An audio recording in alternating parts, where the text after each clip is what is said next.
ধারের মাটি নবীজির দেহের সাথে স্পর্শ থাকার কারণে এটা আরশে আজিমের চাইতে বেশি দামি। আল্লাহর রাসূল সাল্লাল্লাহু আলাইহি ওয়াসাল্লামের গায়ের চাদর কত দামি তাইলে? একবার হযরত আবু সুফিয়ান তখন মুসলমান হন নাই, মদিনাতুল মুনাওয়ারাতে নবীজির ঘরে গেছেন নিজের মেয়েরে দেখতে, হযরত উম্মে হাবিবাকে দেখতে গেছেন। হযরত উম্মে হাবিবা যখনই দেখছেন যে বাবা আবু সুফিয়ান আমার ঘরে আইতাছে, সাথে সাথে চৌপায়ার উপরে খাটের উপরে যে চাদর বিছানো ছিল এটাকে টান দিয়া হযরত উম্মে হাবিবা তুলে ফেলছেন। আবু সুফিয়ান মক্কার প্রধানমন্ত্রী, মুশরিকদের লিডার, সর্দার, সে নিজের মেয়ের ঘরে ঢুইকা বলে, আমি মেয়ে হিসাবে তোকে দেখতে তোর ঘরে ঢুকলাম, একে তো আমি আরবের সর্দার, আর একে তো আমি তোর বাপ, আমি তোর ঘরে ঢোকার সাথে সাথে আমার জন্য বিছনা করবি, বিছাবি, এটা ছিল তোর কাজ। কিন্তু আমি দরজায় দাঁড়ায় দেখলাম বিছানার থেকে চাদর টেনে তুলতেছস, কি হয়েছে রে মেয়ে? আমি কি ওই চাদরের উপযুক্ত না, নাকি চাদরটায় ময়লা আছে, আমি নেতা বাবা ও ময়লা চাদরে বসা এটা আমার জন্য এ চাদর উপযুক্ত না? কোনটা? চাদর কম দাম নাকি আমার দাম কম? কি জন্য চাদর উঠাইছস? আমাদের আম্মা জান উম্মে হাবিবা নিজের বাবাকে বলে, আব্বা, যে চাদরটা বিছানো ছিল এই চাদরে আরাম করেন, ঘুমান সাইয়্যিদুল মুরসালিন মুহাম্মাদুর রাসূলুল্লাহ সাল্লাল্লাহু আলাইহি ওয়াসাল্লাম, তিনি চাদরে আরাম করেন।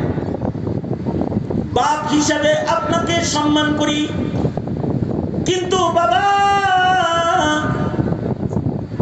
সাইয়্যিদুল মুরসালিনের গায়ের সাথে যে চাদরের ছোঁয়া লাগছে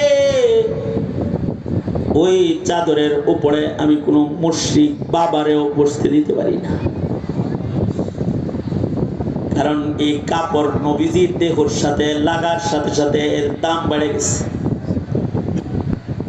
নবীজির গায়ের সাথে একটা চাদর লাগা আছে, এটার অনেক দাম।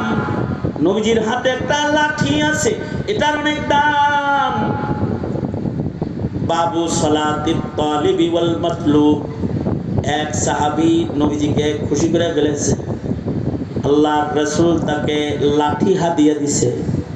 সাহাবী নবীর হাতের স্পর্শের লাঠি, এটা বাড়িতে নিয়া মকমলের কাপড় দিয়ে পেঁচায়া সুন্দর করে আতর গোলাপ মাইখা আলমারিতে রেখে দিছে, আর নিজের সন্তানদের ডেকে বলতেছে, এই লাঠিটা নবী খুশি হয়ে আমারে দিছে, এই লাঠি আমার নবীর হাতের লাঠি, এইটাকে মকমল দিয়ে পেঁচায়া আলমিরায় রেখে দিলাম। সন্তানেরা রে, প্রাণ পাখি উইরা গেলে কাফন পড়ায় যখন একলা থাকার ঘর কবর ঘরে আমারে যখন তোরা রাইখা আসবি, তখন আমার নবী খুশি হয়ে যে আমারে লাঠিটা দিছে, আমার রাসূলের হাতের লাঠিটা আমার কবরে আমার সাথী হিসেবে দিয়ে দিস। আমার মন বলে, আমার নবীর হাতের লাঠি যদি আমার সাথে কবরে থাকে, হতে পারে আমার কবরে আযাব হবে না, আর ময়দানে মাহশারে নবীর হাতের লাঠি লইয়া দাঁড়াইলে নবীর দলের হিসাবে নিজের গণনা করা যাবে।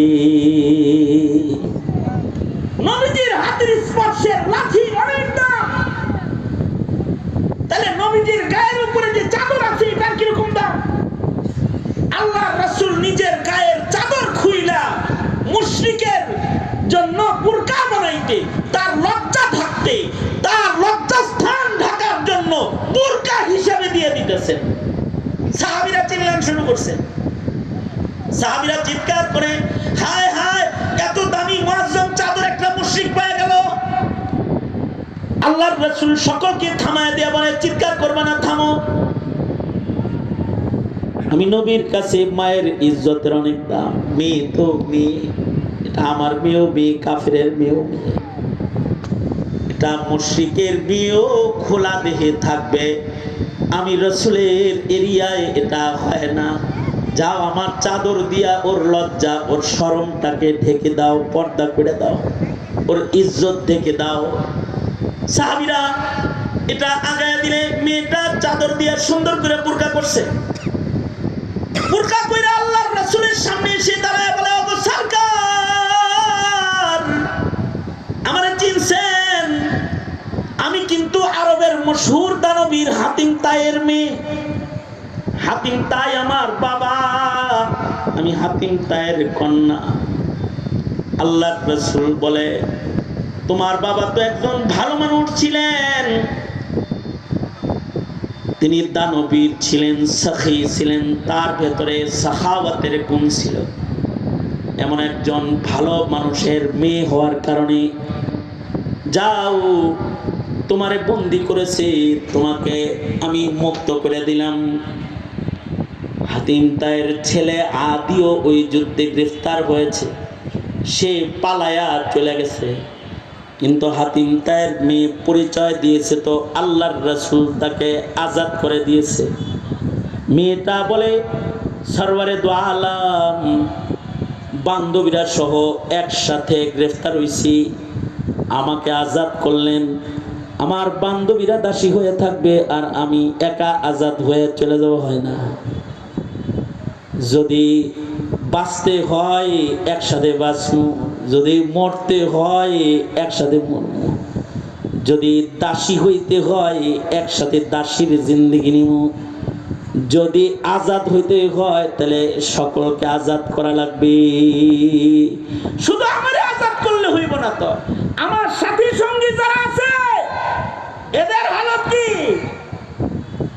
এদেরকে কি করবেন? এদেরই বন্দী রাখবেন? আল্লাহর রাসূল বলেন, তুই তো আশ্চর্য মেয়ে রে, তোর ভেতরে তোর বাপের গুণ আছে, তোর বাবাও সখী ছিল, তুইও তো সখী, তোর বাবা মানুষের উপকার করত, তুইও দেখি মানুষের উপকার করস রে। যা, তোরে মুক্ত করলাম তোর বাবার গুণের কারণে, আর তোর বান্ধবী সবগুলারে মুক্ত করে দিলাম তোর গুণের কারণে। যা, এদেরকেও মুক্ত করে দিলাম। এটা হলো আল্লাহর রাসূলের খুলুকে আযীম, আখলাক হাসান, করিম, আযীম।